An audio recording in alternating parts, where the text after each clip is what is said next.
اب مسجد کا کام ہو رہا تھا، جوان جوان مزدور تھے، کام کر رہے تھے. یہاں سے ایک جوان مزدور تھا، اس کی نگاہ خانم گوہر شاد کے چہرے پہ پڑ گئی. اس کے دل میں عشق کا بھوت چڑھ گیا اور اس نے کام پہ آنا چھوڑ دیا. ایک دن گزرا، 2 دن گزرے، 3 دن، ہفتہ گزر گیا. خانم گوہر شاد نے کہا وہ مزدور نظر نہیں آتا. کہ پتہ نہیں طبیعت خراب ہے، ہم نے بھی اس کو نہیں دیکھا، کیونکہ علی والی تھی. کہا کہ جاؤ تیمارداری کے لیے، پیسوں کی ضرورت ہو، بیمار ہو گیا، پوچھ کر آؤ. کسی کو بھیجا گیا اور پیغام بھیجا گیا تو اس کی ماں نے کہا کہ مجھے خانم گوہر شاد سے ملنا ہے. تو انہوں نے کہا ٹھیک ہے آ جائیں، میں مل لیتی ہوں. اب یہ بوڑھی سی ماں خانم گوہر شاد کے پاس آتی ہے اور کہتی ہے مسئلہ یہ ہے کہ میرا بیٹا نہ کھانا کھا رہا ہے نہ پانی پی رہا ہے. عشق کا بھوت آج کل کے زمانوں میں بھی سوار ہوتا ہے اور یہی ڈرامے بازیاں کر کے اپنے والدین کو بلیک میل کرتے ہیں. اب بوڑھی ماں تھی، اس نے کہا بیٹا نہ کھا رہا ہے نہ پی رہا ہے. کہ مسئلہ کیا ہے؟ کہ مسئلہ یہ ہے کہ اس نے کہا کہ جب تک آپ ان سے شادی نہیں کریں گی وہ نہ کام کرے گا نہ کھانا کھائے گا.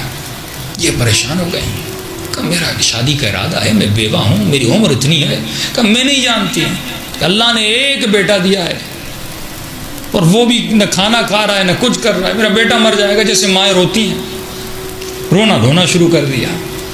اب یہ تھی علی کی چاہنے والی، یہ بھی مولا کی ماننے والی تھی. اس نے کہا ٹھیک ہے، میری ایک شرط ہے، اگر تیرا بیٹا وہ شرط مان جائے میں شادی کے لیے تیار ہو جاؤں گی. ماں نے کہا کہ کون سی شرط؟ اب اس نے سمجھا پیسے والی خاتون ہے، کوئی بڑی شرط رکھے گی تاکہ بات کو ٹال دیا جائے. اس نے کہا دیکھیے کوئی بڑی شرط مت رکھیے گا، جو ہم پوری کر سکیں وہ شرط دیجیے گا. کہ شرط کا تعلق آپ سے نہیں ہے، آپ کے بیٹے سے ہے، اور اتنی مہنگی شرط بھی نہیں ہے، بڑی آسان شرط ہے، اگر وہ پوری کر لے میں شادی کرنے کے لیے تیار ہوں. کہ کون سی شرط ہے؟ کہ بیٹے کو کہو کہ 40 راتیں نماز شب پڑھے، 40 راتیں نماز تہجد پڑھے.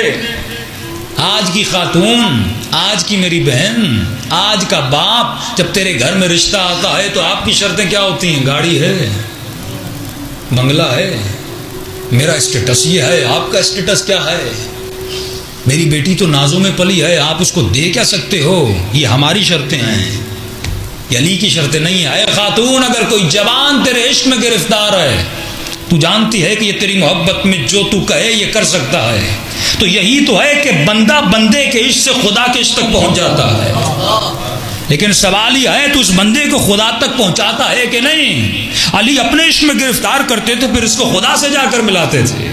اے خاتون، اے جوان، کیا تم نے دنیا میں یہ کام کیا جو علی ابن ابی طالب کا کام تھا؟ جب تجھے یقین ہے کہ ایک بندہ تیرے عشق میں گرفتار ہے، وہ تجھ سے محبت کرتا ہے، اور محبت کا جذبہ بندے سے ہر کام کرواتا ہے. یہی محبت ہے جو قتل کرواتی ہے، یہی محبت ہے جو خودکشیاں کرواتی ہے، یہی محبت ہے جو نسلوں کو تباہ کرتی ہے، اور یہی محبت ہے جو گھروں کو بساتی بھی ہے. لیکن سوال یہ ہے تم محبت کو کس وے میں استعمال کرتا ہے؟ ہم اس وے میں استعمال نہیں کرتے. اے میری ماں بہن، جب تمہارے گھر میں رشتہ آتا ہے، کیا اس خاتون نے یہ کہا اے جوان میں تم سے تب شادی کروں گی جب تو نمازی بن جائے، جب تو خمس کا پابند ہو جائے، جب تو با اخلاق ہو جائے، جب تو با کردار ہو جائے، جب تو با احترام ہو جائے؟ کبھی ہم یہ شرطیں نہیں رکھتے. ہماری شرطیں مادی شرطیں ہوتی ہیں، دنیا والی شرطیں ہوتی ہیں. لکھتے تھے نا آپ بھی یونیورسٹیز میں اور بچپنے میں اس وقت سے گزرے ہوں گے، جب عاشقانہ خط لکھے جاتے ہیں تو لکھا جاتا ہے کہ مجھ سے شادی کر لو، میں تیرے لیے چاند توڑ کے لاؤں گا، ستارے توڑ کے لاؤں گا.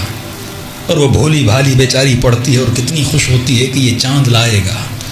حالانکہ اگر اپنی عقل سے پوچھے اس سے بڑا سفید جھوٹ کائنات میں ہو بھی نہیں سکتا. نہ کوئی چاند لا سکتا ہے، نہ کوئی ستاروں کو توڑ کے لا سکتا ہے، لیکن نفس اسے کس طرح بہلا رہا ہوتا ہے. اے کاش وہ باتیں لکھی جاتی جن باتوں میں سچائی ہوتی. ارے جس عشق کی ابتدا جھوٹ سے ہو. کل عرض کر چکا نا کہ امام فرماتے ہیں میرا شیعہ ہر گناہ کر سکتا ہے لیکن جھوٹ نہیں بول سکتا. مولانا آج جھوٹ بول لے لیتا ہوں، کب شادی ہو جائے گی؟ میں اس کو سمجھا دوں گا کہ یہ میں نے جھوٹ بولا تھا، اگر سچ بولتا آپ ہم سے شادی نہ کرتے. ارے جھوٹ کے رشتوں کی بنیاد بڑی کھوکھلی ہوتی ہے، سچ کی بنیاد بناؤ. امام فرماتے ہیں علی کا چاہنے والا سر تو کٹا سکتا ہے لیکن کبھی جھوٹ نہیں بول سکتا. کیوں نہیں بول سکتا؟ کیونکہ خدا نے جھوٹوں پر لعنت کی ہے. اب خانم گوہر شاد نے کہا میری شرط ہے کہ 40 راتیں نماز شب پڑھے. ماں خوشی خوشی گھر گئی. گئے, بیٹے کو کہا بیٹا خوشخبری ہے, ایک شرط رکھی ہے. کما کوئی بڑی شرط تو نہیں ہے؟ کہ نہیں بڑی آسان شرط ہے. کما کیا شرط ہے؟ کہ خانوں میں گوہر شاد نے کہا 40 رات نماز تہجد پڑھو. بڑا خوش ہوا. کما اگر وہ کہتی تو پوری زندگی پڑھتا. ارے اللہ کے لیے ایک نماز نہ پڑھی.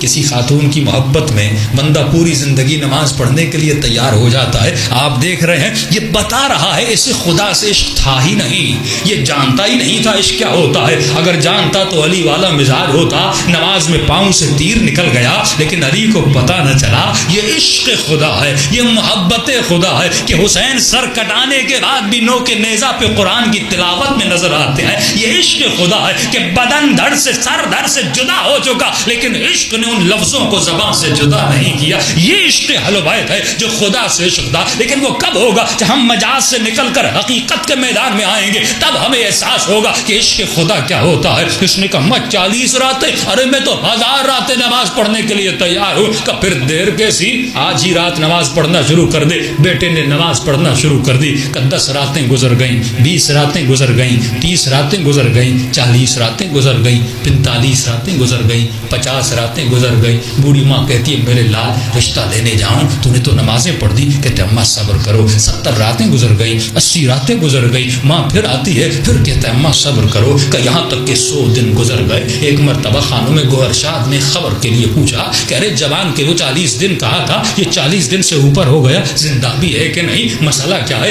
آیا کیوں نہیں, شرط کو پورا کیا کہ نہیں کیا. ایک مرتبہ خود اس کے دروازے پر آتی ہے, دستک دیتی ہے. یہ ماں باہر آتی ہے کہ آپ کے بیٹے کی کوئی خبر, زندہ بھی ہے کہ نہیں. کہاں زندہ بھی ہے, نماز بھی پڑھ رہا ہے, شرط کو پورا بھی کر رہا ہے. کہ 40 دن گزر گئے, پھر رشتہ لینے کے لیے کیوں نہیں آئے. کہ مجھے بھی نہیں پتا, پہلے اتنا بےتاب تھا, لیکن ابھی کہتے ہیں اماں صبر کرو. کہ جلدی اس جوان کو بلا کے لا. ایک مرتبہ یہ جوان دروازے پر آتا ہے, لیکن جب اب دروازے پر آتا ہے, اب آنکھیں وہ آنکھیں نہ رہی. بڑی حیا ہے نا آنکھوں میں, آنکھوں کو جھکا کے کھڑا ہے, سر کو جھکا کے کھڑا ہے. خانوں میں گوہر شاد نے کہا اے جوان 40 رات نماز پڑھی. کہاں نماز پڑھی, اب تک پڑھ رہا ہوں. کہ پھر میرا رشتہ لینے کے لیے کیوں نہیں آتے. کہ خانوں میں گوہر شاد میری ایک مجبوری ہے, جب تک نماز شب نہیں پڑھی تھی میں تیرے عشق میں گرفتار تھا, لیکن جب سے نماز شب پڑھی ہے میں اپنے رب کا عاشق بن چکا ہوں.